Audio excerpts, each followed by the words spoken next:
here is question number 11.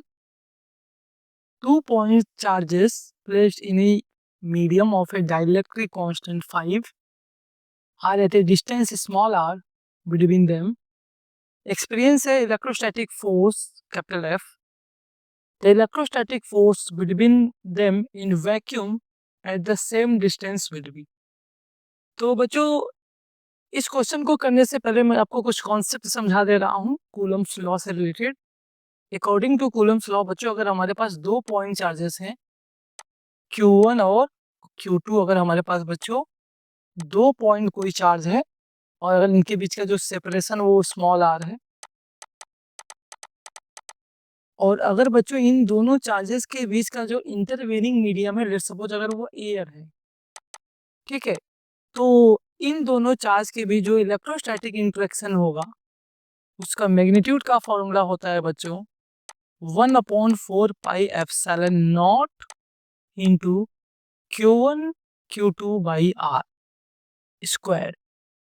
ये होता है बच्चों, this is the electrostatic force between 2 point charges when placed in the air. बच्चों अगर इसी चार्ज को मैं किसी मीडियम में रख दूं, यहाँ पे अगर मैं बना दूं, अगर सेम चार्जेस को बच्चों सेम डिस्टेंस ऑफ सेपरेशन करते हुए मैं एयर में नहीं रख के बच्चों किसी मीडियम में रख दूं, और एक ऐसा मीडियम जिसका डाइलेक्ट्रिक कांस्टेंट K हो, एक ऐसा मीडियम जिसका डाइलेक्ट्रिक कांस्टेंट K हो, डिस्टेंस बच्चों सेम ही है, तो इस केस में जो फोर्स का फॉर्मूला होगा बच्चों वो थोड़ा सा चेंज हो जाएगा। क्या हो जाएगा सर? अब जो फॉर्मूला हो जाएगा वो हो जाएगा F equal to 1/4 pi epsilon not into में K। What is K? K is the dielectric constant of the medium into Q1 Q2 by R square. और मैं थोड़ा सा यहाँ पे नोटेशन को भी चेंज कर रहा हूँ, क्योंकि ये जो F है ये electrostatic force between these two charges in air है, दैट्स व्हाई मैं इसको F नॉट कह रहा हूँ। और ये जो फोर्स है बच्चों ये है electrostatic force between two charges in A dielectric medium, that's why मैं इसको FM कह रहा हूँ, M फॉर द मीडियम। तो ये दोनों में बच्चों एक रिलेशन होता है। तो अगर आप नोटिस करें तो जो F नॉट है बच्चों, F नॉट, तो F not is the K times of the FM। क्या ये बात आप लोग देख पा रहे हो या नहीं? ये अगर आपका इक्वेशन 1 है, ये आपका इक्वेशन 2 है बच्चों, तो आप देखिए कि FM जो है बच्चों, FM में हमने K से डिवाइड कर दिया है। अगर मैं यहाँ पे K को हटा दूं तो जो टर्म बचेगा वही क्या होगा? F not. तो ऐसा कह सकते हैं ना कि FM equal to F not by K और F not equal to K into FM। और आप ऐसा भी लिख सकते हो कि FM equal to F not by K। तो ये बच्चों आपको रिलेशन पता होना चाहिए। यहाँ से डाइलेक्ट्रिक कांस्टेंट का भी डेफिनेशन कई बार बना दिया जाता है, क्योंकि K आपका डाइलेक्ट्रिक कांस्टेंट है।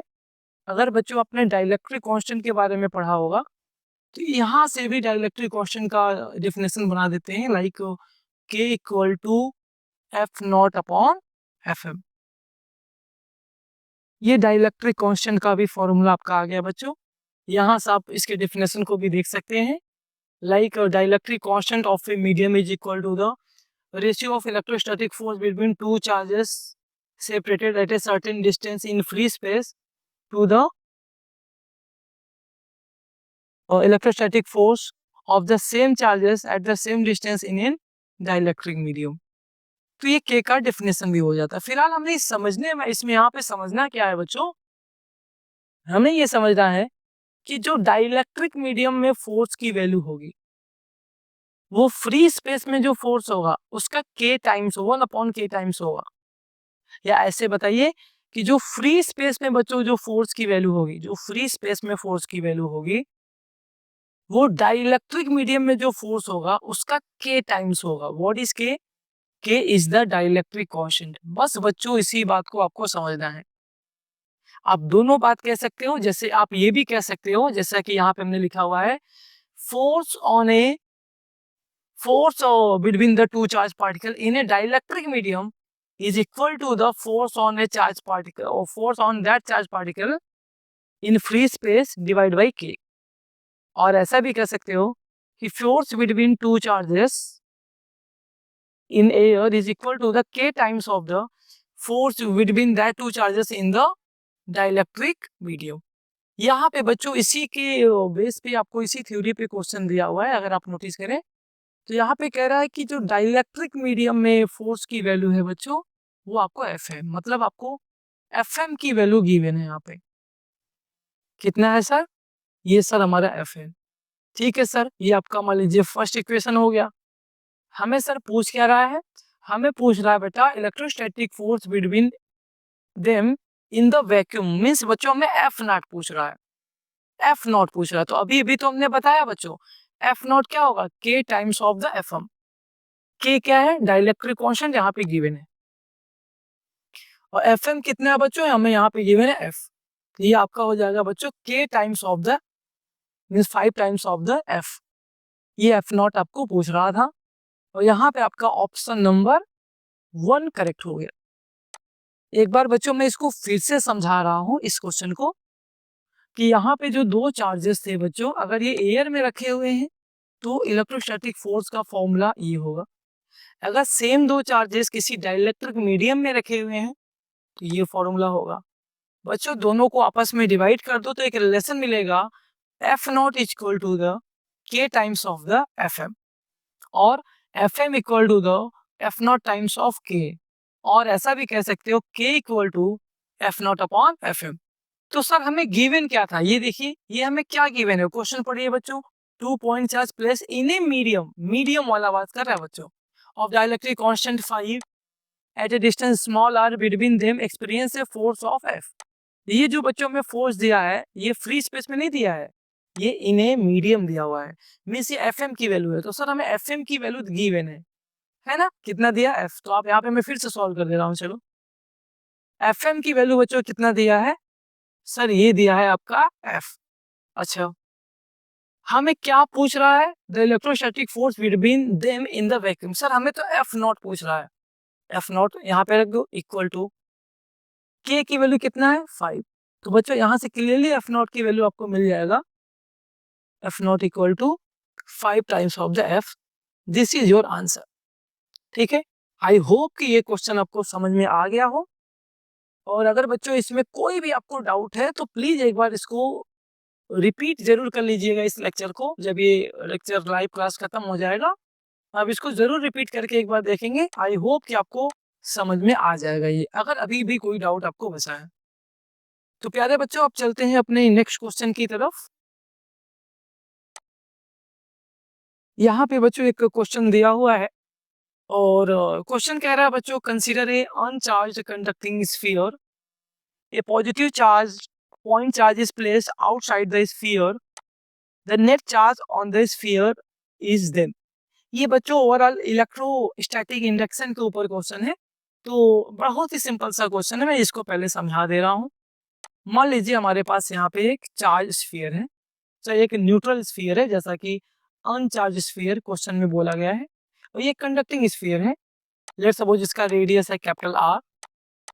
ये बच्चों अनचार्ज है, इसका मतलब कि इस स्फीयर के पास जितने पॉजिटिव चार्ज हैं उतने ही नेगेटिव चार्ज भी हैं। दैट्स व्हाई ये न्यूट्रल है या अनचार्ज है। अनचार्ज का मतलब बच्चों ये कभी भी नहीं होता कि इसके पास चार्ज नहीं है। अनचार्ज का मतलब ये होता है कि इसके पास कोई एक्सेस अमाउंट ऑफ चार्ज नहीं है, मीन्स एक्सेस पॉजिटिव चार्ज या एक्सेस नेगेटिव चार्ज नहीं है।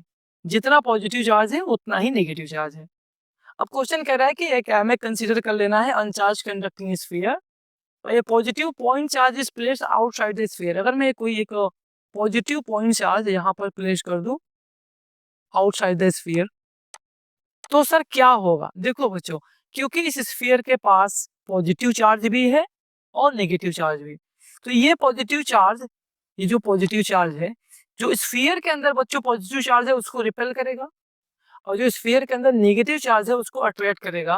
तो ओवरऑल नेगेटिव चार्ज बच्चों इस फेस की तरफ आ जाएगा, ठीक है, और जो पॉजिटिव चार्ज है बच्चों वो opposite face of the sphere की तरफ हो जाएगा, क्योंकि बच्चों इस स्फीयर के पास पॉजिटिव और नेगेटिव चार्ज दोनों है बिकॉज ये न्यूट्रल है। तो सर ये हो जाएगा, इसी फिनोमेनन को हम लोग बोलते हैं इलेक्ट्रोस्टैटिक इंडक्शन। तो क्या इस स्फीयर के पास नेट चार्ज जीरो नहीं है? आंसर है नहीं सर, नेट चार्ज अभी भी जीरो है। मैं यहाँ पे लिख दूं Q net on the sphere बच्चों अभी भी जीरो है। Q net on the sphere कितना है बच्चों? जीरो, क्योंकि हमने इसको कोई चार्ज दिया नहीं हुआ है। हमने इस स्फीयर को कोई चार्ज नहीं दिया हुआ है। इस पॉजिटिव चार्ज के यहाँ लाने भर से इलेक्ट्रोस्टैटिक इंडक्शन हुआ। जितने भी नेगेटिव चार्ज है वो इस पॉजिटिव को अट्रैक्ट करते हुए इस फेस पे आ गए हैं। जितने भी पॉजिटिव चार्ज थे वो रिपेल होके opposite face of the sphere पे चले गए हैं। बट अभी भी बच्चों ये स्फीयर अनचार्ज्ड है, अभी भी ये अनचार्ज्ड है, अभी भी बच्चों ये न्यूट्रल है। तो net charge on the sphere अभी भी बच्चों हमारा जीरो है, क्योंकि हमने इसको कोई भी चार्ज अभी तक नहीं दिया हुआ है। ओके, अब अपने बच्चों क्वेश्चन पे चलते हैं। आई थिंक हाँ, हमें net charge on the sphere के बारे में ही पूछ रहा था। तो फर्स्ट ऑप्शन है negative and uniformly distributed over the surface. Answer है सर ये तो गलत हो जाएगा, क्योंकि इस पे नेगेटिव और पॉजिटिव चार्ज दोनों हैं, तो सिर्फ नेगेटिव नहीं है। सेम आपका ऑप्शन नंबर 2 भी पॉजिटिव चार्ज के लिए कह रहा है कि positive and uniformly distributed over a surface of sphere, तो बच्चों ये भी गलत हो जाएगा। यहाँ पे क्वेश्चन कर रहा है कि negative end appears at a point on the surface of the sphere closest to the point charge. कह रहा बच्चों कि नेगेटिव चार्ज होगा और वो अपीयर होगा at a point on the sphere of the closest to the point charge, कि जो इसके पास सिर्फ और सिर्फ नेगेटिव चार्ज होगा और वो इस पॉजिटिव चार्ज की तरफ अपीयर होगा। बच्चों ये बात तो सही है कि नेगेटिव चार्ज पॉइंट चार्ज की तरफ अपीयर होगा, बट सिर्फ नेगेटिव चार्ज नहीं होगा बच्चों, यहाँ पे पॉजिटिव चार्ज भी होगा, तो ये कहना भी गलत है। लास्ट ऑप्शन है बच्चों जीरो, जो कि हमारा ऑप्शन करेक्ट है कि net charge on the sphere is zero ही होगा बच्चों, क्योंकि इस स्फीयर को हमने कोई भी चार्ज बाहर से नहीं दिया हुआ है। अगर मैं इसका, जब मैं ये बच्चों पॉइंट चार्ज नहीं था तो मैं यहाँ पे फिगर बना रहा हूँ, जब बच्चों ये पॉइंट चार्ज नहीं रखा था तो इसके पास पॉजिटिव और नेगेटिव चार्ज दोनों थे, ऐसा कुछ मैं बना दे रहा हूँ। ऐसा इस पॉजिटिव और नेगेटिव चार्ज दोनों रहे होंगे, है ना। लेकिन बच्चों जैसे ही इस पॉइंट चार्ज को हम इसके पास ला देंगे तो ऐसा सिनेरियो हो जाएगा, पॉजिटिव चार्ज दूर चला जाएगा, नेगेटिव चार्ज पास आ जाएगा। तो अभी भी पहले भी बच्चों नेट चार्ज जीरो था स्फीयर पे, मतलब ये अनचार्ज था, और बच्चों अभी भी ये अनचार्ज है, मींस नेट चार्ज जीरो है। सो ऑप्शन नंबर आपका 4 करेक्ट हो गया। 3 भी रॉन्ग है, 2 भी रॉन्ग है और 1 भी रॉन्ग है। ये क्वेश्चन आपके सीबीएसई सैंपल पेपर 2022 का है। बहुत ज्यादा पॉसिबिलिटी है कि आपको 2025 में क्वेश्चन पूछ दे, या 2026 में ये क्वेश्चन आपसे पूछ दे, इसका बहुत हाई चांस है बच्चों। चलिए बच्चों अब चलते हैं अपने नेक्स्ट क्वेश्चन की तरफ। आई होप कि बच्चों ये आपको क्वेश्चन बहुत अच्छे से समझ में आ गया होगा। अगर बच्चों थोड़ा सा भी आपको डाउट आ रहा है इस क्वेश्चन में, तो प्लीज इसको आप जरूर इसके रिपीटेड लेक्चर को देखिएगा कि मैंने यहाँ पे क्या समझाया हुआ है आपको। तो विदाउट वेस्टिंग योर टाइम चलते हैं अपने नेक्स्ट क्वेश्चन पे। क्वेश्चन नंबर 13 है बच्चों ये, और यहाँ पर एक क्वेश्चन गिवन है और इसका कॉन्सेप्ट पहले मैं समझा दे रहा हूँ बच्चों। अगर इसका कॉन्सेप्ट आप समझ लेंगे तो बहुत ही आसानी से इस क्वेश्चन को कर ले जाएंगे। देखो बच्चों, अगर मेरे पास कोई भी क्लोज सरफेस है, एक बात समझो, कोई भी स्फीयर हो, सिलेंडर हो, कैसा भी, तो मैं कोई रैंडम सा क्लोज सरफेस बना ले रहा हूँ। अगर इस क्लोज सरफेस के अंदर कोई भी चार्ज नहीं है बेटा, इसके अंदर कोई भी चार्ज नहीं है, मीन्स नेट चार्ज बच्चों अगर जीरो है, नेट चार्ज जीरो है, तो इस क्लोज सरफेस से लिंक्ड इलेक्ट्रिक फ्लक्स भी बच्चों जीरो आएगा। इस बात को दिमाग में रख लो। अगर किसी भी क्लोज सरफेस के अंदर नेट चार्ज जीरो है तो उस क्लोज सरफेस से लिंक्ड इलेक्ट्रिक फ्लक्स भी बच्चों आपका जीरो ही आएगा। This is Gauss law. Gauss law ने यही कहा है बच्चों कि किसी भी क्लोज सरफेस से लिंक जो इलेक्ट्रिक फ्लक्स होता है वो Q enclose upon epsilon not के इक्वल होता है। तो अगर इनक्लोज चार्ज इसके अंदर जीरो है तो मतलब कोई भी इससे फ्लक्स नहीं मिलेगा, चाहे आप इसी सरफेस को किसी एक यूनिफॉर्म इलेक्ट्रिक फील्ड में रख दो बच्चों, तो भी बच्चों इस सरफेस से लिंक इलेक्ट्रिक फ्लक्स जीरो ही आएगा, क्योंकि आप क्लियरली देख पा रहे हो जितने इलेक्ट्रिक फील्ड लाइंस एंटर कर रही हैं उतना ही इससे एग्जिट भी कर रही हैं। मीन्स नेट इलेक्ट्रिक फ्लक्स इस सरफेस से लिंक अभी भी जीरो है। अगर बच्चों मैं इसको नॉन यूनिफॉर्म इलेक्ट्रिक फील्ड में रख दूं, कोई भी एक सरफेस ले लो, क्लोज सरफेस, और मैं इसको नॉन यूनिफॉर्म इलेक्ट्रिक फील्ड में रख दूं, ऐसा कुछ, तो भी बच्चों अगर इसके अंदर नहीं है तो भी उस केस में भी electric flux link through this close surface क्या आएगा? जीरो। यही मैं आपको समझाना चाह रहा हूं कि अगर कोई भी क्लोज सरफेस हो और उस क्लोज सरफेस के अंदर कोई भी चार्ज नहीं है, तो उस क्लोज सरफेस से लिंक्ड जो इलेक्ट्रिक फ्लक्स होगा it is always zero. Always, इस बात को समझना। इलेक्ट्रिक फ्लक्स बच्चों किसी क्लोज सरफेस से तभी मिलता है जब उस क्लोज सरफेस के अंदर कोई चार्ज हो। इस बात को दिमाग में बैठा लो कि किसी भी क्लोज सरफेस से लिंक्ड इलेक्ट्रिक फ्लक्स बच्चों आपको तभी मिलेगा जब उस क्लोज सरफेस के अंदर कोई चार्ज हो बच्चों, वरना आपको कोई भी फ्लक्स नहीं मिलेगा। चाहे वो close surface uniform electric field में रखा हो, चाहे वो close surface non uniform electric field में रखा हो, डजंट मैटर बच्चों। अगर क्लोज सरफेस के अंदर कोई चार्ज नहीं है तो उससे लिंक फ्लक्स जीरो आएगा। यहाँ पे मैं 3 एग्जांपल ले रहा हूँ, यहाँ से आप शायद समझ जाएंगे। मान लीजिए मेरे पास एक सिलेंडर है, जैसा कि इसमें हमारे में क्वेश्चन में कहा हुआ है, और इस सिलेंडर को बच्चों हमने सिंपली एयर में रख दिया है और यहाँ पे कोई भी इलेक्ट्रिक फील्ड नहीं है, और इसके अंदर बच्चों जो नेट चार्ज है वो जीरो है। इस सिलेंडर के अंदर जो नेट चार्ज है वो जीरो है। तो बच्चों जो फ्लक्स आएगा, flux link through this cylinder, electric flux link through this close cylinder, ये आपका जीरो आएगा। सेकंड एग्जांपल मैं आपको समझा रहा हूं। अगर सेम सिलेंडर को बच्चों, ये जो हमने लिया है ना, ये सेम सिलेंडर बच्चों में ले लूं जिसके अंदर नेट चार्ज जीरो है, अगर मैं इसको यूनिफॉर्म इलेक्ट्रिक फील्ड में प्लेस कर दूं, अगर इसी सिलेंडर को मैं यूनिफॉर्म इलेक्ट्रिक फील्ड में प्लेस कर दूं, this is the uniform electric field, तो भी बच्चों electric flux link through this close cylinder is zero आएगा।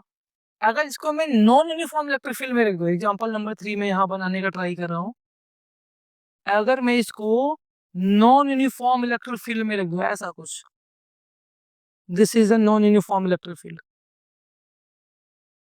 और इसी सिलेंडर को बच्चों मैं यहाँ पे नॉन यूनिफॉर्म इलेक्ट्रिक फील्ड में रख दूं, तो भी बच्चों अगर इसके अंदर नेट चार्ज जीरो है, मीन्स सिलेंडर के अंदर कोई चार्ज नहीं है, so this implies that net flux भी बच्चों जीरो आएगा। मतलब किसी भी क्लोज चार्ज से लिंक्ड इलेक्ट्रिक फ्लक्स की वैल्यू तभी मिल पाएगी बच्चों जब उसके अंदर नेट चार्ज जीरो नहीं है। अगर नेट चार्ज जीरो है तो चाहे आप उसको यूनिफॉर्म इलेक्ट्रिक फील्ड में रख लो, चाहे उसको आप नॉन यूनिफॉर्म इलेक्ट्रिक फील्ड में रख लो, चाहे आप उसको कहीं पे भी रख लो, नेट इलेक्ट्रिक फ्लक्स जीरो आने वाला है। इसी के ऊपर बच्चों हमारा यहाँ पे क्वेश्चन नंबर 13 है। अगर आप रीड कीजिए, क्वेश्चन नंबर 13 कह रहा है कि cylinder of the radius small r and the length small l is placed in a uniform electric field parallel to the axis of the cylinder. The total flux for the surface of the cylinder is given by, answer है total flux हो जाएगा zero. Sir क्यों zero हो जाएगा? क्योंकि भाई cylinder एक close surface होता है और सिलेंडर के पास, सिलेंडर के अंदर कोई चार्ज नहीं है, तो बच्चों सिंपल सा electric flux link through the cylinder क्या हो जाएगा? जीरो। यही मैंने आपको अभी तक समझाने का ट्राई किया हुआ है। किसी भी क्लोज सरफेस से लिंक फ्लक्स जीरो तब तक आएगा जब तक कि उसके अंदर कोई चार्ज नहीं है। आप इसको चाहे यूनिफॉर्म इलेक्ट्रिक फील्ड में रख दो, चाहे नॉन यूनिफॉर्म इलेक्ट्रिक फील्ड में रख दो, चाहे आप in the absence of electric field में रख दो, अगर इसके अंदर कोई चार्ज नहीं है तो बच्चों फ्लक्स की वैल्यू जीरो ही आने वाला है इन ऑल कंडीशन। कब जीरो नहीं आएगा? सर जब इसके अंदर कोई चार्ज होगा, नेट चार्ज, तब जीरो नहीं आएगा, वरना जीरो ही आएगा, चाहे जहां रख दो कोई फर्क नहीं पड़ता। तो आई होप कि आपको ये क्वेश्चन नंबर 13 पूरी तरह से समझ में आ गया हो। अगर बच्चों किसी भी टाइप का डाउट है आपको इस क्वेश्चन में, तो प्लीज आप इस लेक्चर के रिकॉर्डेड लेक्चर को अब देख लीजिएगा और उसको थोड़ा सा अपने स्पीड में देखिएगा। और आई होप कि आपको ये 100% क्वेश्चन समझ में आ जाएगा, क्योंकि मैंने सब कुछ बता दिया है, इसमें कुछ भी आपके लिए नहीं छोड़ा हुआ है, कोई भी ऐसा कॉन्सेप्ट नहीं छोड़ा हुआ है जिससे कि आपको क्वेश्चन में डाउट रह जाए बच्चों। तो प्यारे बच्चों, चलते हैं अपने नेक्स्ट क्वेश्चन पे, क्वेश्चन नंबर 14। और ये सारे क्वेश्चन बच्चों पीवाईक्यूज है, इस बात को आपको नोटिस करना है। ये क्वेश्चन मैं कोई अपने मन से नहीं करा रहा हूँ जबरदस्ती आपको। ये सारे क्वेश्चन बच्चों प्रीवियस ईयर्स क्वेश्चन में आ चुके हैं, या सैंपल पेपर में गिवन क्वेश्चन है जो कि आपके अपकमिंग एग्जाम में आ सकते हैं। और इनके ये बच्चों जो सैंपल पेपर में क्वेश्चन दिए रहते हैं, उसके आने के चांसेस अपकमिंग एग्जाम में बहुत हाई होता है। सेम ईयर में तो नहीं आता है, जैसे अगर 2022 के सैंपल पेपर में क्वेश्चन है तो उसको 2025 में, 2026 में, 27 में या किसी और ईयर में आपको दे सकता है, बहुत हाई चांस होता है। सीबीएसई के सैंपल पेपर में अगर कोई क्वेश्चन दिया हुआ है, इट मींस दैट कि वो क्वेश्चन बोर्ड के हिसाब से करेक्ट है और बोर्ड में आने का चांस बहुत ज्यादा है। जैसा कि बच्चों आपको यहाँ पे एक क्वेश्चन है, क्वेश्चन नंबर 14, ये 2022 के सैंपल पेपर में गिवन था टर्म 1 में, और बहुत ही प्यारा सा बच्चों ये क्वेश्चन है। यहाँ पे कह रहा है कि two parallel large thin plate metal sheet have the equal charge density 26.4 into 10 power minus 12 coulomb per meter square of the opposite sign, the electric field between the this sheet। तो बच्चों इस क्वेश्चन को करने से पहले मैं इसके कुछ कॉन्सेप्ट को समझा दे रहा हूँ कि अगर हमारे पास बच्चों में कोई भी दो पैरेलल प्लेट ले लो, ये बच्चों प्लेट है, ये कोई लाइन नहीं है, आप इसका साइड व्यू देख रहे हैं इसलिए आपको लाइन टाइप का लग रहा है, बट ये प्लेट है बच्चों, इस बात को नोटिस करना कि ये प्लेट है। अब चाहो तो मैं बना भी सकता हूँ, बट उसकी कोई नीड नहीं है बच्चों हमें उतना, तो मैं यहाँ पे बना दे रहा हूँ, कोई उसका बहुत ज्यादा नीड नहीं है। सॉरी, ये तो बार बार गड़बड़ हो जा रहा है, रुकिए मैं इसको अपने हिसाब से बना दे रहा हूँ स्ट्रेट लाइन का यूज करके।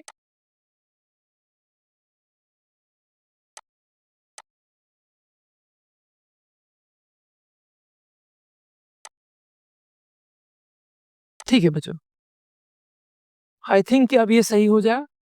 ये बच्चों एक हमारा पहला प्लेट है और ये हमारा एक दूसरा प्लेट है, ऐसा कुछ, ठीक है, ओके है, कोई दिक्कत नहीं। दो बच्चों पैरेलल प्लेट है ये, और एक पे बच्चों पॉजिटिव चार्ज है, एक पे नेगेटिव चार्ज है, और हमें चार्ज डेंसिटी की वैल्यू गिवन है और दोनों सेम ही है बच्चों। एक पे पॉजिटिव है, दूसरे पे नेगेटिव, और चार्ज डेंसिटी हमें गिवन है बच्चों। मीन्स इस प्लेट पे बच्चों आपके पॉजिटिव चार्ज ही है और इस प्लेट पे आपके नेगेटिव चार्ज है। तो अगर बच्चों आपने थोड़ा सा भी ध्यान दिया होगा, इसी को बच्चों हम कहते हैं पैरेलल प्लेट कैपेसिटर। इसी सिस्टम ऑफ टू ना चार्ज प्लेट को क्या बोलते हैं बच्चों? Parallel plate capacitor. और बच्चों हमें पता है कि पैरेलल प्लेट कैपेसिटर के बाहर इलेक्ट्रिक फील्ड बच्चों जीरो आता है। यहाँ पर इलेक्ट्रिक फील्ड जीरो होगा, यहाँ पे भी इलेक्ट्रिक फील्ड जीरो होगा। तो आउटसाइड बच्चों, आउटसाइड इलेक्ट्रिक फील्ड जीरो आता है पैरेलल प्लेट कैपेसिटर के लिए, बट इन दोनों प्लेट के बीच में इलेक्ट्रिक फील्ड जीरो नहीं होता है। तो सर क्या होता है बच्चों? ये होता है सिग्मा अपॉन एप्सिलॉन नॉट। इस बात को आप लर्न कर लो बच्चों। पैरेलल प्लेट कैपेसिटर के बीच में इलेक्ट्रिक फील्ड कितना होता है? आंसर है sigma upon epsilon not. Sir what is sigma? Sigma is the surface charge density of the plate. What is epsilon not? Epsilon not is the permittivity of the free space, क्योंकि इन दोनों plate के बीच में बच्चों free space ही है।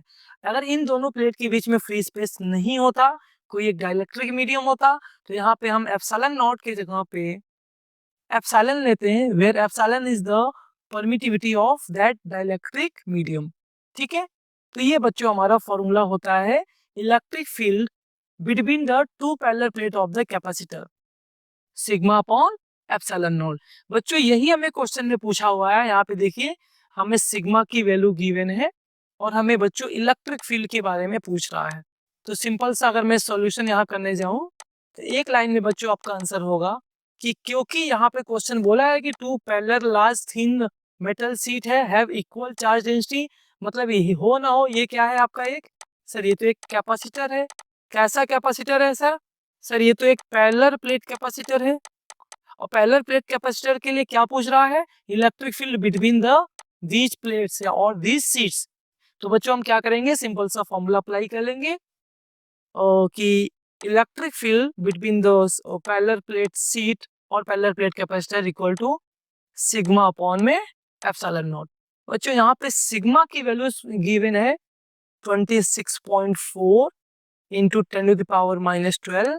Epsilon naught की value बच्चों सबको पता है, अगर बच्चों आप लोग को लर्न नहीं है तो प्लीज इस वैल्यू को लर्न कीजिए, एग्जाम में इस वैल्यू का बहुत ज्यादा इंपॉर्टेंस है। ये होता है बच्चों 8.85 इंटू 10⁻⁻12। अगर बच्चों आपको वैल्यू नहीं लर्न है तो प्लीज इसको लर्न कीजिए, कैंसिल हो जाएगा। अगर आप देखिए तो ये ऑलमोस्ट 3 टाइम में इसको डिवाइड कर देगा, मीन्स अप्रोक्सीमेटली 3 हो जाएगा। और इलेक्ट्रिक फील्ड का बच्चों यूनिट होता है न्यूटन पर कूलम, तो ये आ जाएगा आपका Newton per coulomb, means answer आ जाएगा बच्चों 3 न्यूटन पर कूलम।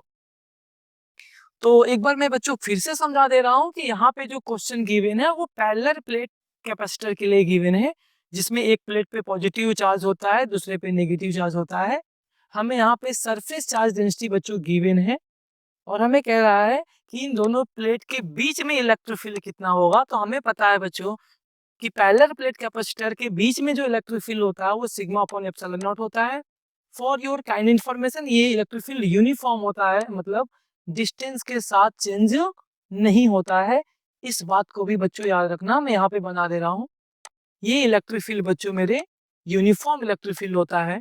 तो कोई कभी भी पूछ ले कि पैरेलल प्लेट कैपेसिटर के बीच में इलेक्ट्रिक फील्ड कैसा होता है, यूनिफॉर्म होता है, कितना होता है, तो बच्चों याद रखना ये होता है सिग्मा अपॉन में एप्सिलॉन नॉट। आप बिल्कुल भी गलती मत करना।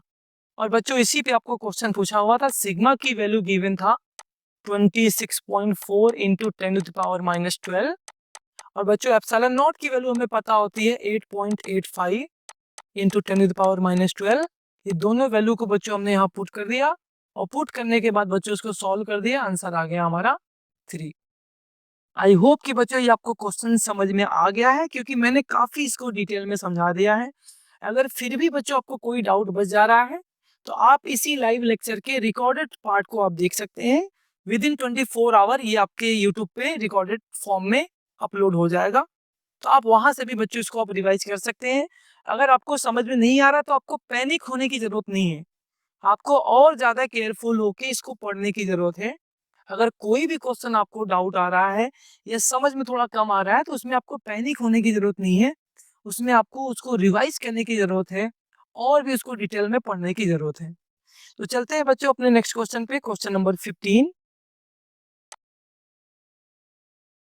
और यहाँ पे बच्चों क्वेश्चन नंबर 15 गिवन है। थोड़ा सा ये क्वेश्चन ब्लर हो गया बट ये रीडेबल है, तो हम इसको रीड कर ले रहे हैं। A small object with charge q and weight mg is attached to one end of the string of length L attached to a stationary support. The system is placed in a uniform horizontal electric field E as shown in the figure। और यहाँ पे बच्चों figure नहीं given है, कोई बात नहीं। In the presence of electric field, the string makes a constant angle theta with the vertical। The sign and magnitude of small q is। तो बच्चों मैं यहाँ फिगर बना दे रहा हूँ पहले, क्योंकि यहाँ पे फिगर गिवन नहीं है। एक हमारे पास एक रिजिड सपोर्ट है, एक स्टेशनरी सपोर्ट है बच्चों। यहाँ से हमने एक स्ट्रिंग के हेल्प से बच्चों हमने एक ऑब्जेक्ट को सस्पेंड किया हुआ है, एक स्ट्रिंग के हेल्प से वर्टिकली बच्चों ऑब्जेक्ट को सस्पेंड किया हुआ है। और इस ऑब्जेक्ट पे बच्चों जो चार्ज है वो है Q, ये क्वेश्चन में गिवन है बच्चों। इस ऑब्जेक्ट पे बच्चों जो चार्ज है वो है Q और इस जो ऑब्जेक्ट का बच्चों वेट है वो है बच्चों mg। मीन्स इस ऑब्जेक्ट का जो आपका मास होगा बच्चों वो है m। ओवरऑल बच्चों इस चार्ज पर weight means electrostatic means gravitational force की वैल्यू लग रहा है mg, इसी को बच्चों हम वेट कहते हैं। इसका मास इसका मतलब m होगा। अच्छा, क्वेश्चन कह रहा है कि हमने एक इलेक्ट्रिक फील्ड अप्लाई कर दिया है अलोंग दी हॉरिजॉन्टल। तो बच्चों हमने एक इलेक्ट्रिक फील्ड अप्लाई किया है इस डायरेक्शन में, मैं यहाँ पे बना दे रहा हूँ। एक यूनिफॉर्म बच्चों इलेक्ट्रिक फील्ड हमने अप्लाई किया हुआ है यहाँ पर अलोंग द हॉरिजॉन्टल, और इस यूनिफॉर्म इलेक्ट्रिक फील्ड की वैल्यू बच्चों हमारा E है। ये यूनिफॉर्म है बच्चों, तो आप डाउट मत होना, कि एक यूनिफॉर्म इलेक्ट्रिक फील्ड है जिसकी वैल्यू बच्चों हमें E गिवन है। ओके, तो सर अगर इस पे चार्ज स्मॉल q है, अगर इस पर चार्ज स्मॉल q है, मैं यहाँ पे फिर से कर दे रहा हूँ, अगर इस पार्टिकल का, इस ऑब्जेक्ट का बच्चों मास m है और चार्ज q है, यार मास m है और चार्ज q है, तो मैं यहाँ लिख दे रहा हूँ इस पार्टिकल का चार्ज और मास यहाँ पे हमने एक साथ लिख दिया। तो सर क्योंकि मास m है तो ग्रेविटेशनल फोर्स अप्लाई होगा डाउनवर्ड mg, क्योंकि चार्ज q है तो भाई इलेक्ट्रिक फील्ड की डायरेक्शन में भी एक फोर्स अप्लाई होगा q इंटू ई। तो बच्चों इसका मतलब कि इस चार्ज ऑब्जेक्ट पे एक नहीं बल्कि दो फोर्स अप्लाई होंगे। एक तो फोर्स अप्लाई होगा ड्यू टू ग्रेविटी, सर कितना होगा, सर mg होगा, mg फोर्स अप्लाई होगा, किधर होगा, डाउनवर्ड डायरेक्शन में होगा। कौन फोर्स अप्लाई कर रहा है, ग्रेविटी। क्यों अप्लाई कर रहा है, क्योंकि इसके पास मास है। सेकंड इस पे बच्चों जो फोर्स अप्लाई होगा वो होगा इलेक्ट्रोस्टैटिक फोर्स Q इंटू ई। कौन अप्लाई कर रहा है, इलेक्ट्रिक फील्ड। कितना अप्लाई कर रहा है, Q इंटू ई। क्यों अप्लाई कर रहा है, क्योंकि इसके पास चार्ज बच्चों Q है। अब क्वेश्चन में आपको कह रहा है कि जब इस पे बच्चों एक ये दो फोर्सेस अप्लाई होंगे तो ऑफकोर्स ये इस स्टेट में तो रहेगा नहीं। आप खुद ही सोचिए कि अगर बच्चों इस पे एक फोर्स अप्लाई होगा फॉर राइटवर्ड डायरेक्शन में, तो ये स्ट्रिंग इस स्टेट में तो रहेगा नहीं। ये स्ट्रिंग बच्चों अपने इनिशियल पोजीशन से थोड़ा सा चेंज हो जाएगा और मैं उसका बच्चों वो स्टेट बना रहा हूँ कि ये स्ट्रिंग इस स्टेट में आ गया है, ऐसा कुछ ऐसे आ गया बच्चों। अब ये अपने इनिशियल स्टेट से हटके इस स्टेट में आ गया है, ये रहा इनिशियल स्टेट। और यहाँ से बच्चों थीटा एंगल बनाते हुए अब ये ऑब्जेक्ट ऐसे हो गया है और ये अब इक्विलिब्रियम में आ गया है। इक्विलिब्रियम में आने का मतलब ये होता है बच्चों कि इस समय इस चार्ज ऑब्जेक्ट पे नेट फोर्स है 0। तो सर कौन कौन फोर्स लगा रहा होगा इस चार्ज पे, चार्ज पार्टिकल पे या चार्ज ऑब्जेक्ट पे। तो बच्चों अभी अभी हमने समझा, एक तो लगाएगा ग्रेविटी, कितना लगाएगा बच्चों, सर ये लगाएगा mg। दूसरा लगाएगा इलेक्ट्रोस्टैटिक फोर्स, अभी अभी हमने समझाया, कितना अप्लाई करेगा बच्चों, Q इंटू ई। तीसरा फोर्स कौन लगाएगा बच्चों, इस स्ट्रिंग का टेंशन कितना होगा बच्चों, कैपिटल T। और क्योंकि ये ऑब्जेक्ट इक्विलिब्रियम में है मतलब इन तीनों फोर्सेस का रिजल्टेंट 0 होगा, मतलब इन तीनों फोर्सेस का रिजल्टेंट 0 होगा। तो एक काम कर लेते हैं बच्चों, इस टेंशन वाले फोर्स को हम रिजॉल्व कर लेते हैं तो हमारे लिए एक रिजल्ट मिल जाए जो कि हमें याद रखने की जरूरत है। बच्चों अगर ये एंगल थीटा है तो आपको भी पता है कि सर ये वाला एंगल थीटा हो जाएगा। तो इस बच्चों टेंशन के दो कंपोनेंट कीजिए और सब लोग बोलिए बच्चों कि ये दो कंपोनेंट कितना होगा। अगर ये वेक्टर, ये टेंशन T है, ये टेंशन T है बच्चों, तो बताइए ये वाला कंपोनेंट कितना आएगा, सर ये आएगा T cos थीटा और ये वाला कंपोनेंट कितना आएगा, T sin थीटा। अब बच्चों हम इस टेंशन को रिजॉल्व कर चुके हैं, अब हमसे इस टेंशन से मतलब नहीं है। तो अगर अब नोटिस करो बच्चों, मेरे प्यारे बच्चों, तो इस पे चार फोर्सेस लग रहे हैं, इस चार्ज ऑब्जेक्ट पे चार फोर्सेस लग रहे हैं। एक तो QE, दूसरा mg, तीसरा T sin थीटा, चौथा T cos थीटा। क्योंकि ये बॉडी इक्विलिब्रियम में है इसका मतलब कि इस पे जो अपोजिट फोर्सेस हैं उनकी वैल्यू इक्वल होगी। It means that we can say that the forward force QE is equal to the backward force T sin theta, means T sin theta की वैल्यू किसके इक्वल होगा, mg के। ये बात clearly आपको समझना है क्योंकि ये बॉडी इक्विलिब्रियम में है, ये ऑब्जेक्ट इक्विलिब्रियम में है, इसका मतलब जितना राइटवर्ड फोर्स अप्लाई हो रहा है उतना ही लेफ्टवर्ड फोर्स भी अप्लाई हो रहा होगा। सिमिलरली ये भी कह सकते हैं कि सर जितना अपवर्ड फोर्स अप्लाई हो रहा है उतना डाउनवर्ड फोर्स भी अप्लाई हो रहा होगा।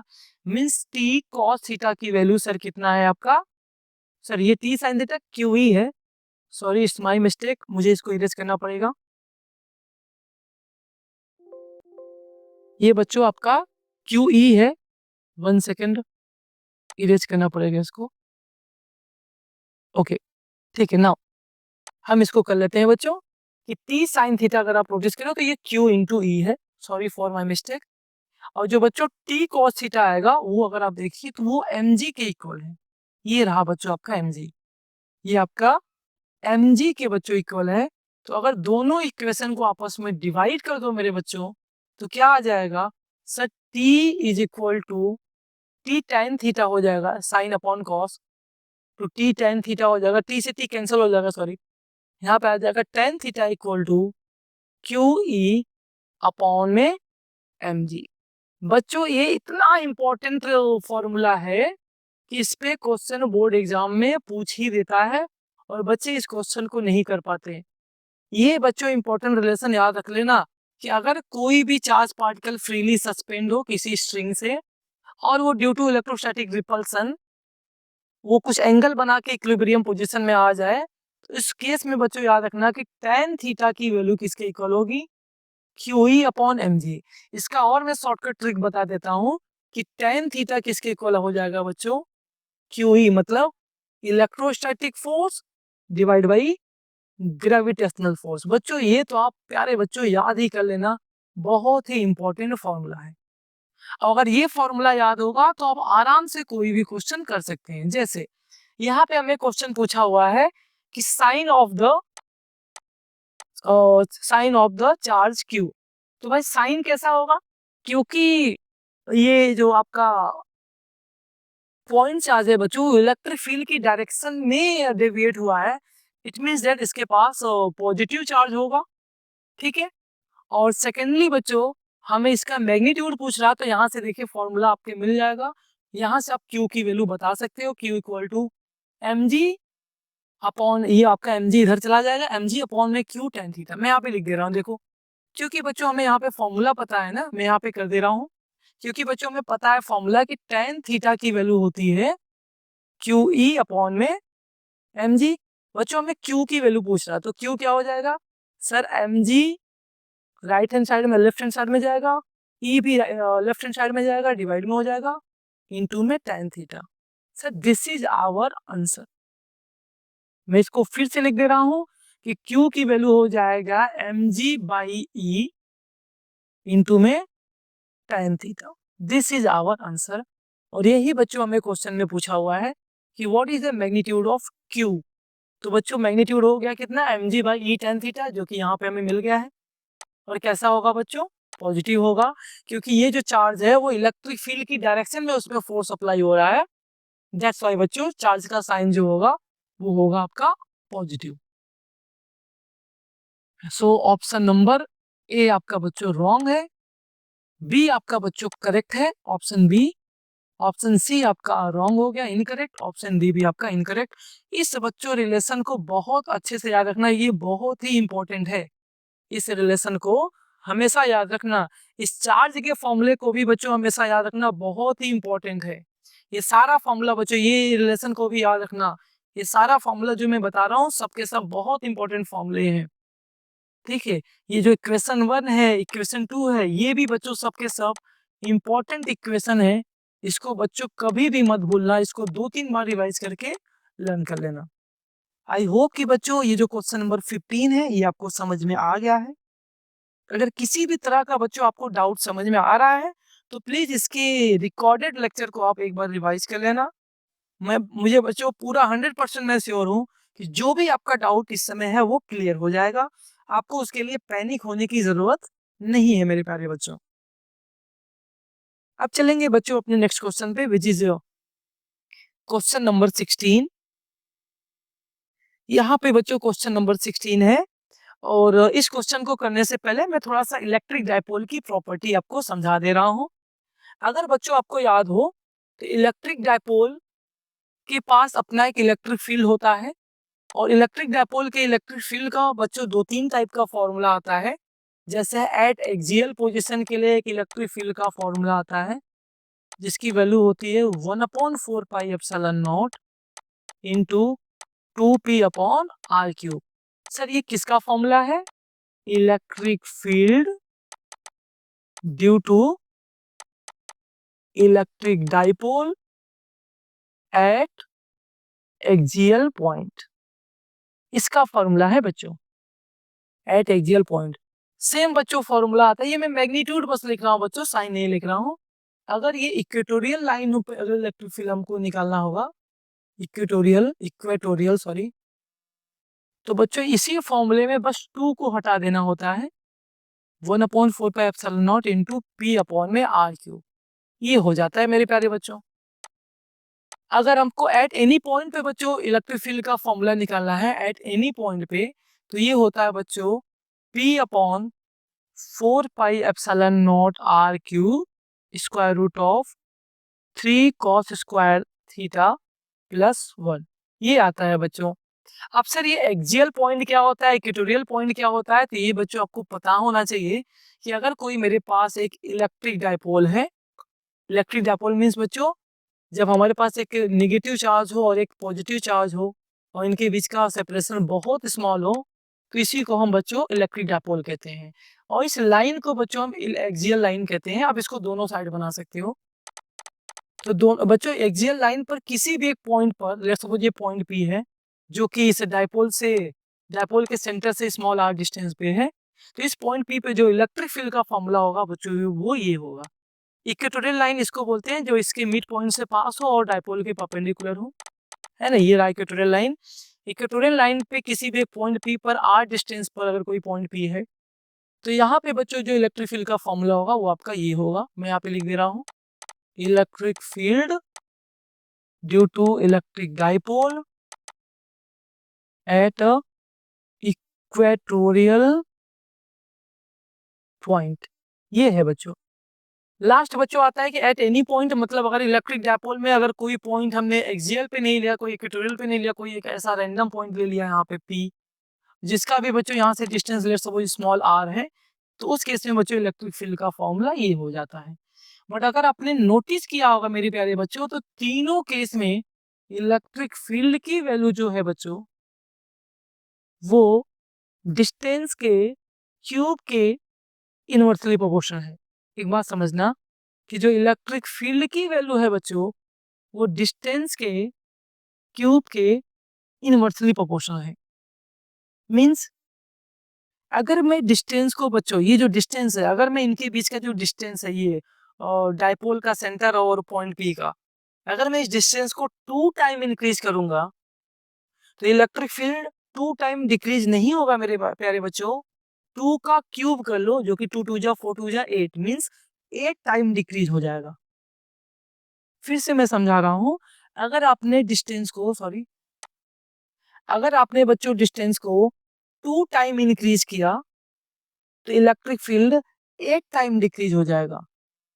अगर आपने डिस्टेंस को 3 टाइम इंक्रीज किया, तो इलेक्ट्रिक फील्ड 3 3 जा 9 3 जा 27 मींस 27 टाइम डिक्रीज हो जाएगा। अगर बच्चों आपने इस डिस्टेंस को 4 टाइम इंक्रीज किया, तो इलेक्ट्रिक फील्ड 64 टाइम्स डिक्रीज हो जाएगा।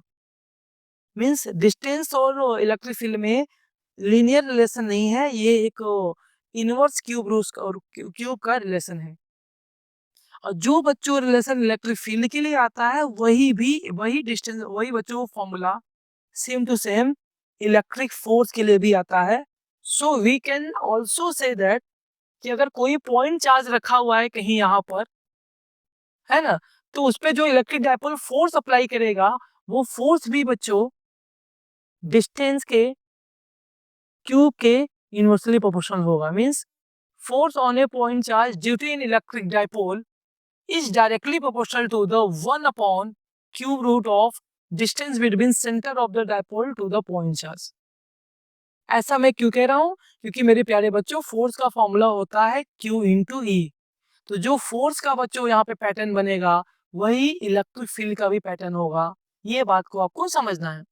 तो अगर इलेक्ट्रिक फील्ड बच्चों डिस्टेंस के क्यूब के इनवर्सली प्रोपोर्शनल है, तो electrostatic force between N electric dipole and point charge भी डिस्टेंस के क्यूब के इनवर्सली प्रोपोर्शनल होगा। जैसा कि हमने समझाया कि अगर आप डिस्टेंस को इंक्रीज करेंगे तो इलेक्ट्रिक फील्ड डिक्रीज होगा बच्चों, बट सेम रेशियो में नहीं होगा। जितना टाइम इस आर को आप इंक्रीज करेंगे उसका क्यूब रूट टाइम्स ये इलेक्ट्रिक फील्ड डिक्रीज होगा। सिमिलरली जितना टाइम आप आर को इंक्रीज करेंगे उसका cube root times force decrease होगा। अब चलते हैं बच्चों अपने क्वेश्चन पे। बहुत ही प्यारा क्वेश्चन है, इसको विदाउट आप कॉपी पेन उठाए आप इसको सॉल्व कर सकते हो। तो क्वेश्चन में कह रहा है बच्चों कि एक पॉइंट चार्ज है, अगर आप नोटिस करें एक पॉइंट चार्ज है जो कि सिचुएटेड है at a distance small r from a short electric dipole on the axis, मतलब ये एक्सियल पॉइंट की बात हो रहा है, experience a force F. Very good. If the distance of the charge is 2r, means अगर पहले डिस्टेंस r था, r से हमने इंक्रीज करके 2r कर दिया, तो बताइए force on the charge will भी कितना होगा। तो मेरे प्यारे बच्चों, अगर आपने नोटिस किया होगा तो हमने फोर्स डिस्टेंस को डबल कर दिया। पहले डिस्टेंस कितना था r, अभी कितना हो गया 2r। तो अगर डिस्टेंस बच्चों डबल हो जाएगा, यहाँ फॉर्मूले में देखो, अगर ये 2 टाइम्स हो गया, डिस्टेंस डबल हो गया मतलब 2 टाइम्स इंक्रीज हो गया, तो फोर्स 2 का क्यूब मीन्स 8 टाइम डिक्रीज हो जाएगा बच्चों, 8 टाइम डिक्रीज हो जाएगा। फोर्स 2 टाइम डिक्रीज नहीं होगा मेरे प्यारे बच्चों, फोर्स 8 टाइम डिक्रीज हो जाएगा according to this formula.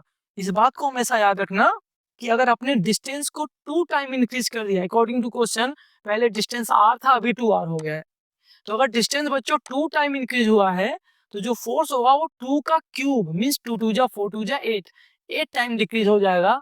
So option number B आपका मेरे प्यारे बच्चों करेक्ट हो जाएगा।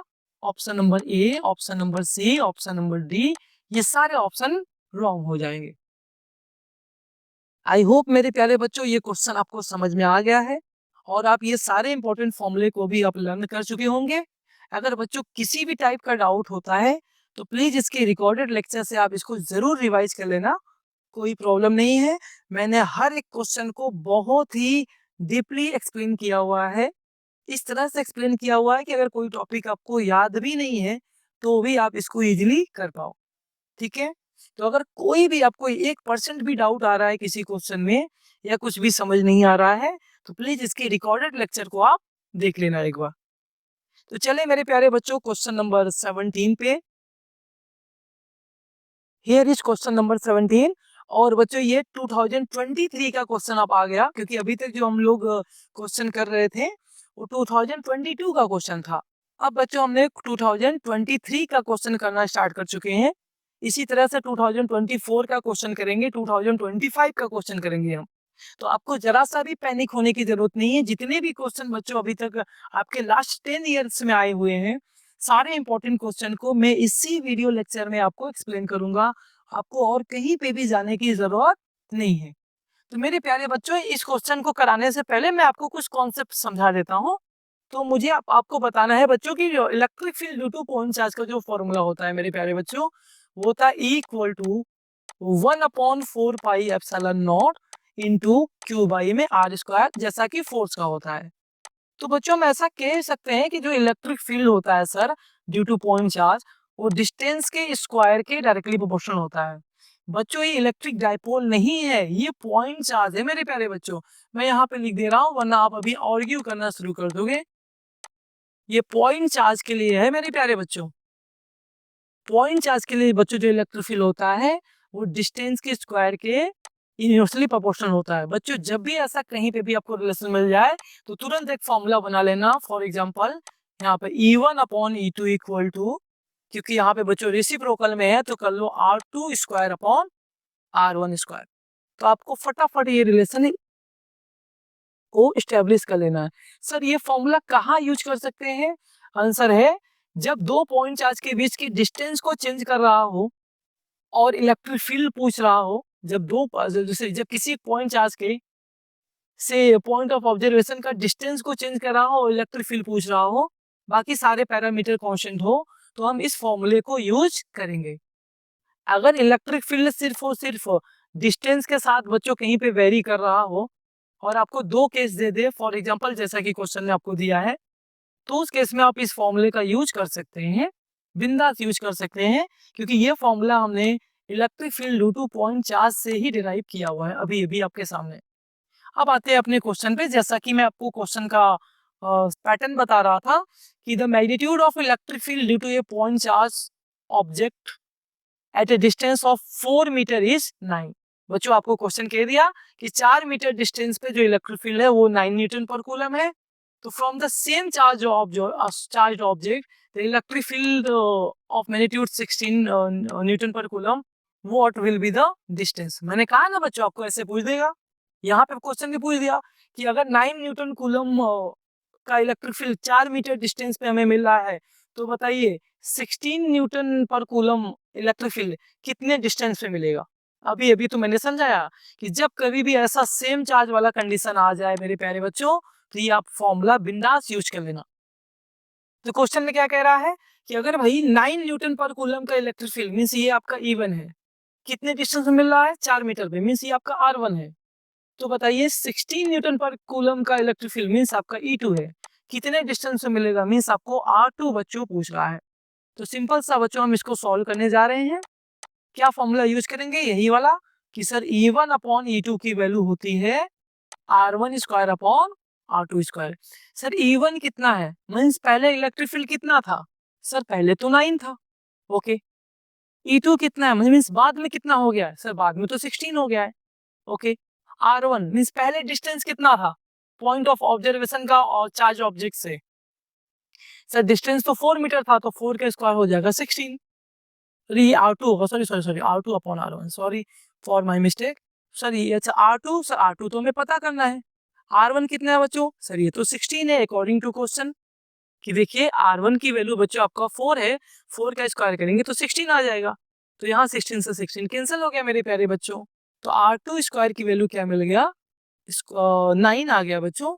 दिस इंप्लाइज दैट R2 की वैल्यू आ गया square root of 9 which is 3 metre. तो बच्चों जब भी इस टाइप का कोई क्वेश्चन दे दे कि R1 डिस्टेंस पे इलेक्ट्रिक फील्ड E1 है, तो बताओ R2 डिस्टेंस पे कितना इलेक्ट्रिक फील्ड होगा?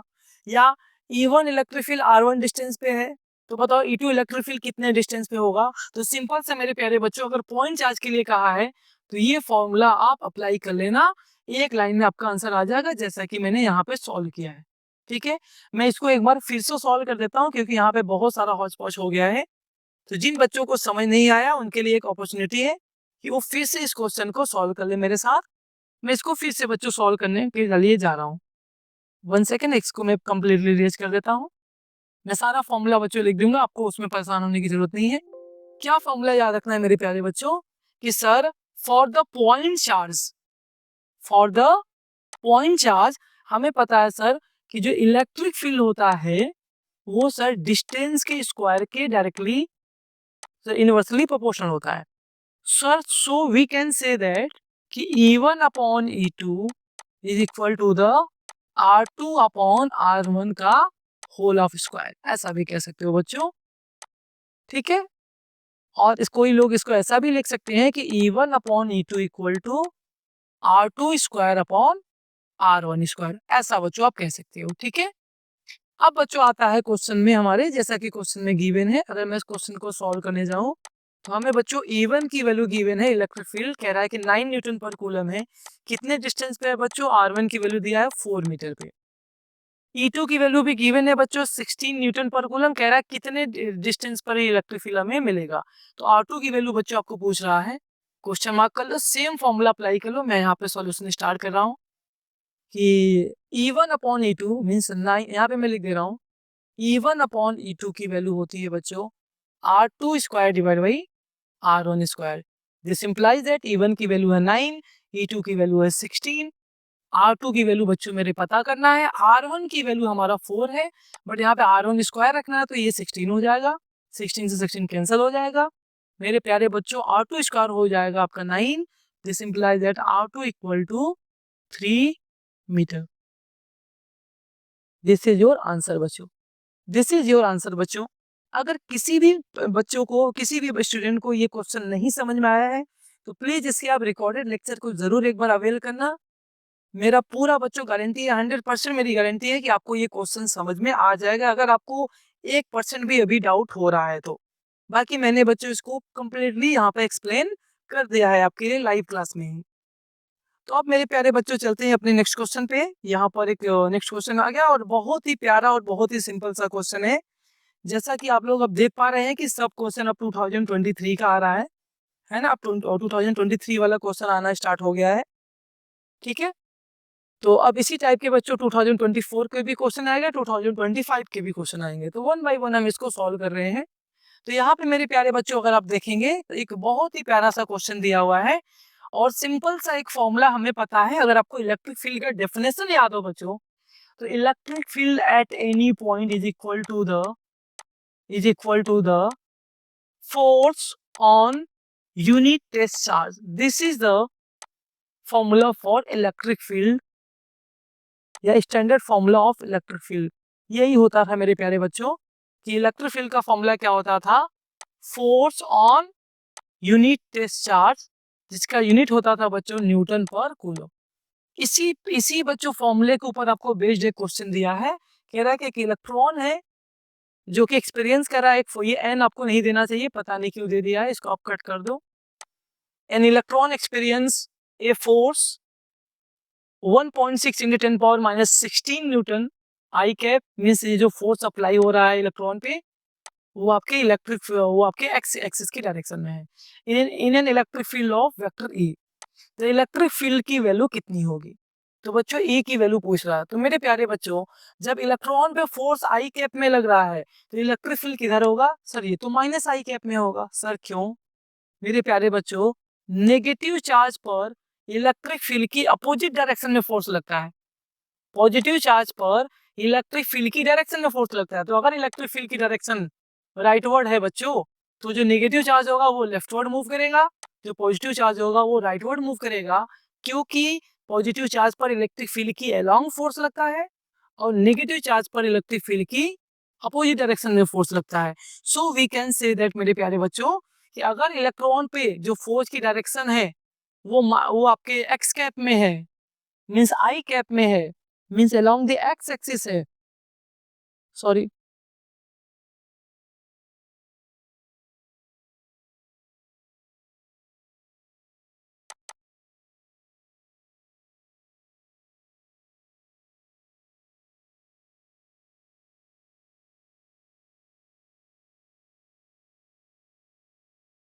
लेट्स वेट बेटा, क्वेश्चन नंबर 17 था, क्वेश्चन नंबर 18 सॉरी, ये क्वेश्चन था बच्चों। तो अगर मैं कह रहा हूं कि कोई भी, एक सेकंड में पेन सेलेक्ट कर लेता हूं।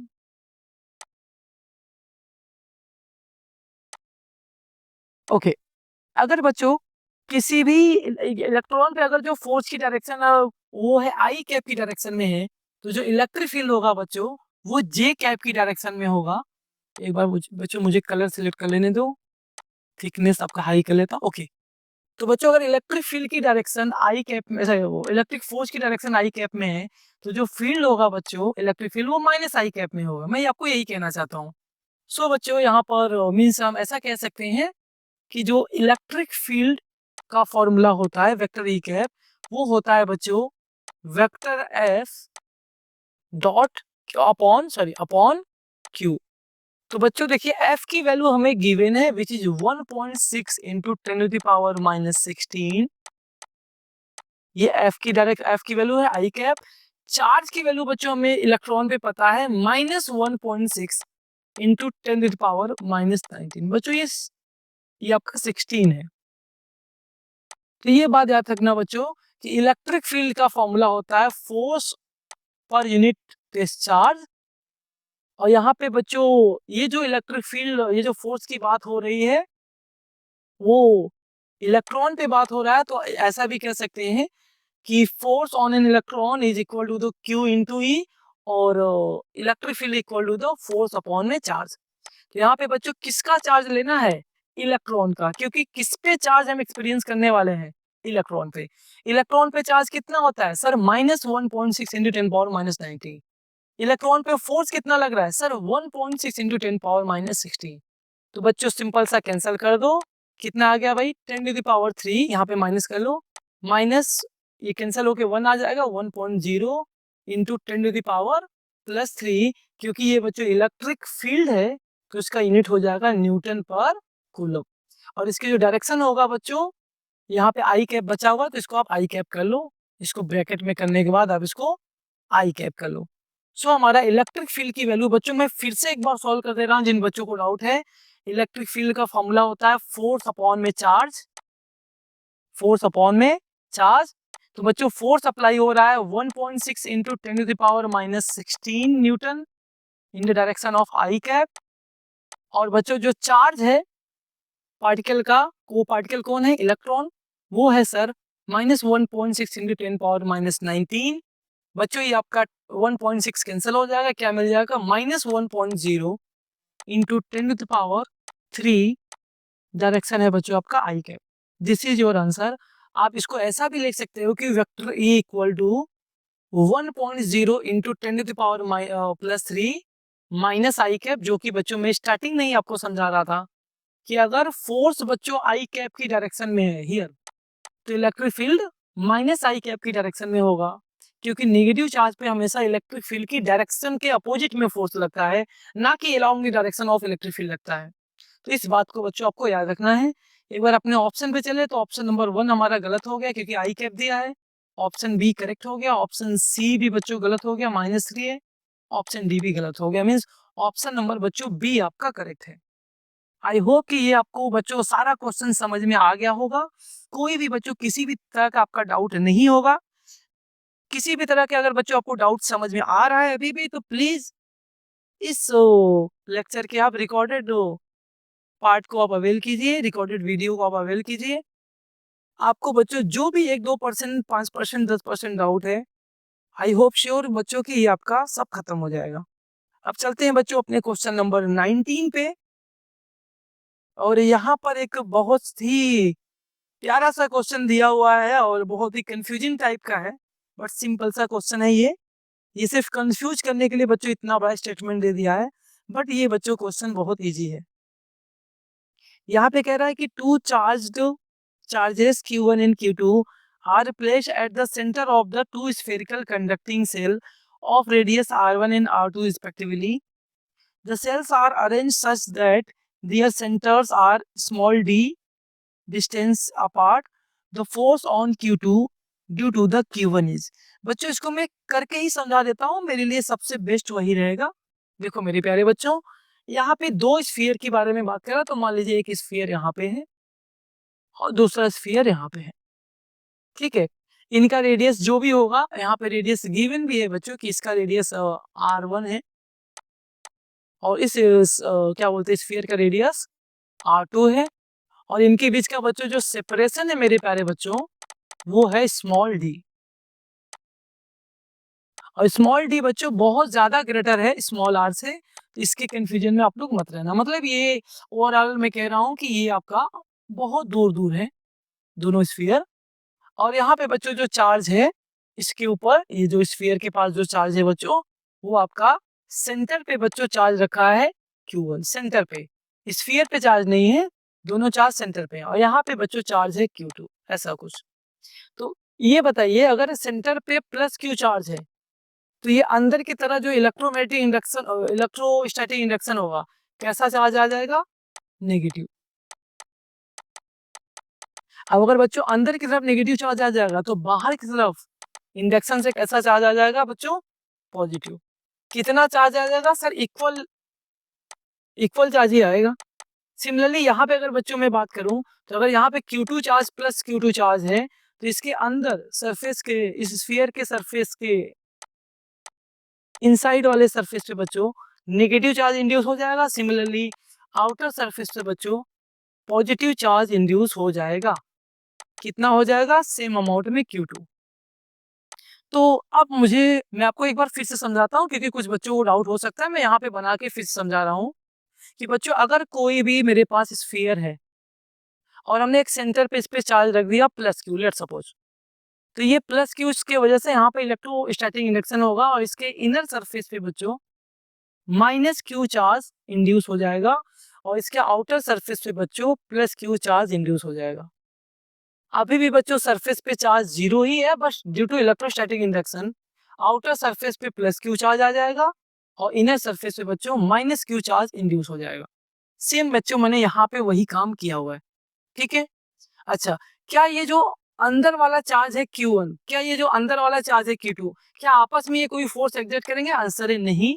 ये जो सेंटर पे चार्ज Q1 है, वो इस सेंटर पे चार्ज Q2 पे कोई फोर्स एग्जर्ट नहीं कर पाएगा, बट केवल यहाँ पे जो बाहर पे चार्ज है, जो स्फीयर के आउटर सरफेस पे जो चार्ज है Q1 और जो स्फीयर के आउटर सरफेस पे चार्ज है Q2, ये आपस में दोनों में फोर्स एग्जर्ट होगा। और हमें पता है बच्चों, फॉर टू स्फीयर जो फोर्स आता है बच्चों, वो होता है 1/4 pi epsilon not into Q1 Q2 by distance से बच्चों d तो d स्क्वायर।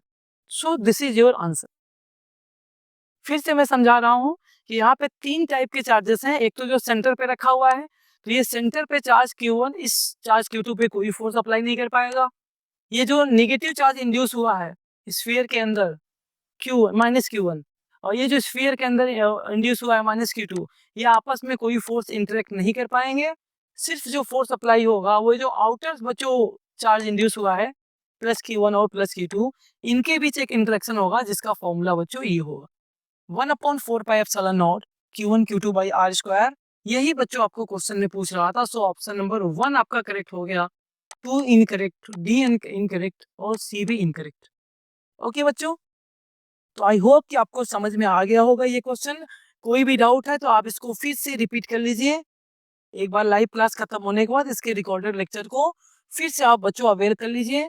आपको डेफिनेटली समझ में आ जाएगा। अगर किसी भी टाइप का डाउट आपको यहाँ पे आ रहा है तो मेरे हिसाब से नहीं आना चाहिए, क्योंकि हमने यहाँ पे पूरी बात समझा दिया है। एक बार मैं फिर से यहाँ पे इसी चीज को रिपीट कर दे रहा हूँ बच्चों कि अगर यहाँ पे एक स्फीयर है और इसके सेंटर पे बच्चों +Q1 चार्ज है, तो यहाँ पे इस स्फीयर के इनर सरफेस पे -Q1 चार्ज इंड्यूस हो जाएगा और आउटर सरफेस से बच्चों +Q1 चार्ज इंड्यूस हो जाएगा, +Q1 चार्ज इंड्यूस हो जाएगा। सिमिलरली ये जो दूसरा स्फीयर था बच्चों, अगर इसके सेंटर पे हमने +Q2 चार्ज रख दिया तो इसके इनर वाले सरफेस से बच्चों -Q2 चार्ज इंड्यूस हो जाएगा और आउटर वाले सरफेस पे बच्चों +Q2 चार्ज इंड्यूस हो जाएगा।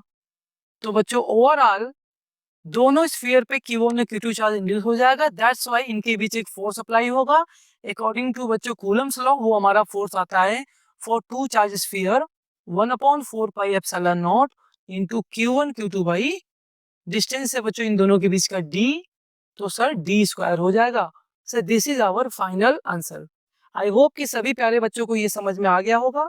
अब चलते हैं बच्चों नेक्स्ट क्वेश्चन पे, विच इज क्वेश्चन नंबर 20 है बच्चों ये।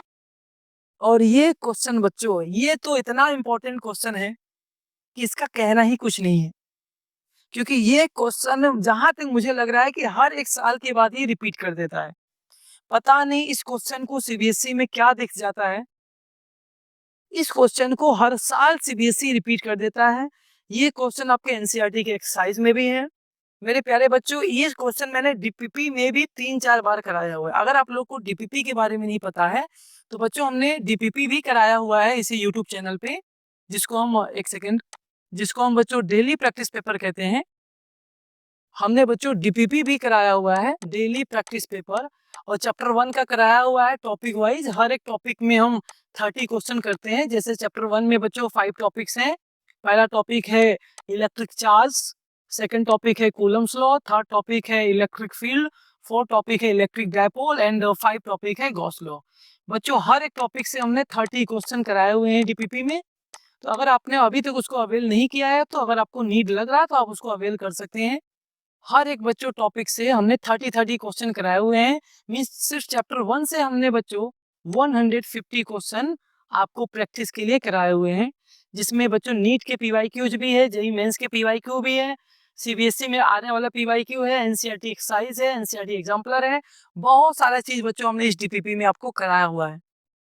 और इस डीपीपी में बच्चों ये सेम क्वेश्चन को हमने कम से कम 3 बार कराया हुआ है, क्योंकि ये क्वेश्चन ही इतना इंपॉर्टेंट है कि इसको हमें हर बार डीपीपी में कराना पड़ता है। और ये बच्चों सीबीएसई ने भी कई बार क्वेश्चन दिया हुआ है। यहाँ तो हमने सिर्फ 2023 लिखा हुआ है, बट ये क्वेश्चन बच्चों 2023 के अलावा बहुत सारे ईयर्स में आ चुका है, और मोस्ट प्रोबेबली बच्चों ये आपके अपकमिंग एग्जाम में भी आ सकता है। तो आइए बच्चों इसको एक बार सॉल्व कर लेते हैं। बड़ा ही प्यारा सा क्वेश्चन है, और ये क्वेश्चन है बच्चों torque in an electric dipole पे। पहले मैं आपको समझा देता हूँ कि इलेक्ट्रिक डायपोल क्या होता है। सर अगर एक नेगेटिव चार्ज और एक पॉजिटिव चार्ज आपस में स्मॉल डिस्टेंस पे सेपरेटेड हो, तो सर मैं इसी को इलेक्ट्रिक डायपोल कहता हूँ, और इसके डिस्टेंस को हम 2L एज्यूम करते हैं, इनके बीच की डिस्टेंस को।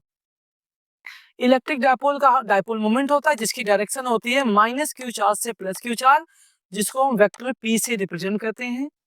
वेक्टर P की वैल्यू होती है सर चार्ज इनटू में distance between the dipole, which is vector 2L। अगर बच्चों हम इसको स्केलर फॉर्म में लिखें तो P की वैल्यू हो जाएगा 2QL। So this is the magnitude of electric dipole. ये बच्चों इलेक्ट्रिक डायपोल की कहानी हो गई। अगर मैं किसी इलेक्ट्रिक डायपोल को यूनिफॉर्म इलेक्ट्रिक फील्ड में रख देता हूँ, फॉर एग्जाम्पल यहाँ पर हमारे पास अगर यूनिफॉर्म इलेक्ट्रिक फील्ड है और हमने बच्चों किसी एक इलेक्ट्रिक डायपोल को रख दिया हियर, किसी एक इलेक्ट्रिक डायपोल को रख दिया -Q चार्ज +Q चार्ज, तो इस इलेक्ट्रिक डायपोल पे एक टॉर्क अप्लाई होगा। और अगर ये इलेक्ट्रिक फील्ड से एंगल थीटा हो रहा है इलेक्ट्रिक डायपोल का, तो बच्चों जो टॉर्क का फॉर्मूला होता है, torque on this electric dipole, जो इसका फॉर्मूला होगा बच्चों वो हो जाएगा tau equal to PE sine theta. Tau equal to PE sin theta. What is P? P is the 2QL, which is the dipole moment of the dipole. What is E? E is the applied electric field. What is theta? Theta is the angle between electric field and the dipole moment. क्योंकि dipole moment direction क्या है? Minus से plus. This is the direction of dipole moment and this is the direction of electric field. And what is theta? Angle between dipole moment and the electric field. तो बच्चों ये torque का formula होता है और इसी torque के फॉर्मूले पे मेरे प्यारे बच्चों यहाँ पे आपको क्वेश्चन गिवन है आपको, और ये क्वेश्चन पता नहीं क्यों बच्चों मल्टीपल टाइम्स आपके एग्जाम में पूछा गया है। तो आप इस क्वेश्चन को बिल्कुल भी मिस मत करना, इसको अच्छे से तैयार करके जाना। बहुत ही सिंपल सा क्वेश्चन है और कई बार पूछा हुआ है। तो मैं इसको इरेज करके डायरेक्ट क्वेश्चन को सॉल्व करने जा रहा हूँ और बस फॉर्मूला यूज करूंगा। आप लोग फॉर्मूला याद कर लो, टाउ इक्वल टू, ये वाला फॉर्मूला याद कर लो, tau equal to P sine theta. मेरे प्यारे बच्चों इस फॉर्मूले को आप याद कर लो। तो चलिए भाई इसको मैं इरेज कर दे रहा हूँ सारा का सारा। चलिए मेरे प्यारे बच्चों आइए क्वेश्चन को कर लेते हैं। टाउ की वैल्यू बच्चों हमें फॉर्मूला याद हो गया कि PE साइन थीटा सर होता है। और हमें बच्चों क्वेश्चन में क्या क्या गिवन है, देखिए क्वेश्चन कह रहा है कि an electric dipole of length 2 centimetre. बच्चों हमें 2L की वैल्यू दे दिया है 2 centimetre, placed at an angle of 30 degree. बच्चों में थीटा की वैल्यू दे दिया है। With an electric field is 2 × 10⁵। बच्चों में इलेक्ट्रिक फील्ड की वैल्यू गिवन हो गया है। If the dipole experience a torque of 8 × 10⁻³ newton metre. बच्चों में टाउ की वैल्यू गिवन हो गया है। The magnitude of either charge of the dipole. बच्चों हमें क्यू की वैल्यू पूछ रहा है कि डायपोल पे कितना चार्ज होगा। तो चलिए भाई सारी वैल्यू एक बार हम पुट कर लेते हैं। टाउ की वैल्यू कितनी, एक बार मैं पहले मैं लिख लेता हूँ। टाउ की वैल्यू हो जाएगा P की वैल्यू होती है बच्चों Q × 2L, जो कि अभी हमने आपको समझाया बेटा। P की वैल्यू हो गया Q × 2L E इंटू में साइन थीटा। तो टाउ की वैल्यू कितना बच्चों गिवन है according to question here 8 × 10⁻³ Q की वैल्यू सर कितना गिवन है सर, बच्चों इसको पता लगाना है। 2L की वैल्यू बच्चों यहाँ पे गिवन है। बच्चे बहुत गलती करते हैं, यहाँ पे इसको L समझ लेते हैं। बच्चों डायपोल का लेंथ 2L होता है, याद रखना L नहीं होता 2L होता है। तो ये 2L की वैल्यू है 2 सेंटीमीटर, तो आप पुट कर सकते हो 2 × 10⁻²। सेंटीमीटर में तो मीटर में हमने कर दिया। इलेक्ट्रिक फील्ड गिवन है बच्चों यहाँ पर 2 × 10⁵। और बच्चों साइन थीटा की वैल्यू गिवन है क्योंकि थीटा 30 है। थीटा की वैल्यू बच्चों देखिए यहाँ पे 30 डिग्री है और साइन 30 की वैल्यू बच्चों जब रखेंगे तो 1/2 हो जाएगा, तो मैं 1/2 यहाँ पे कर दे रहा हूँ। सो बच्चों यहाँ 2 से 2 कैंसिल हो जाएगा, यहाँ 2 4 जा आपका 8 आ जाएगा। तो बच्चों आप देखिए क्या क्या आपको मिल गया यहाँ पे sir 4 × 10⁻³ is equal to Q × 10⁻5 - 2 + 3। Okay ये आपका आ गया मेरे प्यारे बच्चों। अगर कोई भी किसी को किसी भी तरह का डाउट हो तो आप पूछ लीजिए। आई थिंक 2 × 10⁻5 एकदम करेक्ट है। 8 की वैल्यू है, सारे बच्चों वैल्यू गिवन है यहाँ पे। ठीक है भाई, तो थोड़ा सॉल्व कर लेते हैं, देखते हैं कितना आ रहा है भाई। यहाँ पे क्या करते हैं बच्चों कि जो Q की वैल्यू हो जाएगा हियर, राइट, हमें Q की ही वैल्यू चाहिए मेरे प्यारे बच्चों। तो Q की वैल्यू बच्चों यहाँ पे हमें कितना मिल जाएगा, Q की वैल्यू हो जाएगा 4 × ये आपका 10⁻³ है, इधर जाएगा 10⁻, हो जाएगा -6। तो यहाँ पे बच्चों कितना हो जाएगा Q की वैल्यू 4 माइक्रोकूलम। आई थिंक यहाँ पे कुछ तो गड़बड़ हो गया, एक बार चेक करते हैं। टाउ इक्वल टू P की वैल्यू Q × 2L ई साइन थीटा। Q की वैल्यू बच्चों हमें पता करना है, टाउ की वैल्यू हमें गिवन है, कितना हो गया 8 इंटू 10⁻³ ठीक है। और आपका 12 की वैल्यू हो 2 इंटू 10⁻², करेक्ट एकदम। इलेक्ट्रिक फील्ड है 2 इंटू 10⁵, करेक्ट है बच्चों। साइन 30 की वैल्यू 1/2, 2 2 जा 4, 2 1 जा 2 हो गया, ओके। और यहाँ पे 2 2 2 4 जा 8 हो गया, और ये आपका आ गया बच्चों 10⁻³ हियर, 10⁻³ और यहाँ पे आपका आ गया मेरे प्यारे बच्चों 10⁻³ सही है, यहाँ पे सही है बच्चों, राइट। यहाँ पे आपका 4 माइक्रोकूलम मीन्स ऑप्शन नंबर ए हमारा करेक्ट हो जाएगा। ऑप्शन नंबर बच्चों ए हमारा करेक्ट हो जाएगा, ऑप्शन बी आपका इनकरेक्ट है, ऑप्शन सी आपका इनकरेक्ट है, ऑप्शन डी भी आपका इनकरेक्ट है। बच्चों ये क्वेश्चन कई बार आपके सीबीएसई एग्जाम में पूछा हुआ है, मल्टीपल टाइम्स पूछा हुआ है, तो आप इस क्वेश्चन को जरूर प्रिपेयर करके जाएं, क्योंकि ये क्वेश्चन बच्चों रिपीटेडली आपके एग्जाम में लगातार कंटिन्यूअस बच्चों ये आपको पूछ रहा है। तो अफसो आई होप कि बच्चों ये आपको क्वेश्चन समझ में आ गया है। अगर इसमें थोड़ा-सा भी डाउट है बच्चों, तो आप इसको एक बार रिपीट कर लीजिए लेक्चर को लाइव क्लास खत्म होने के बाद। तो आई एम श्योर कि जो भी आपको 1% 2% भी डाउट या 10% भी डाउट है, वो आपका क्लियर हो जाएगा।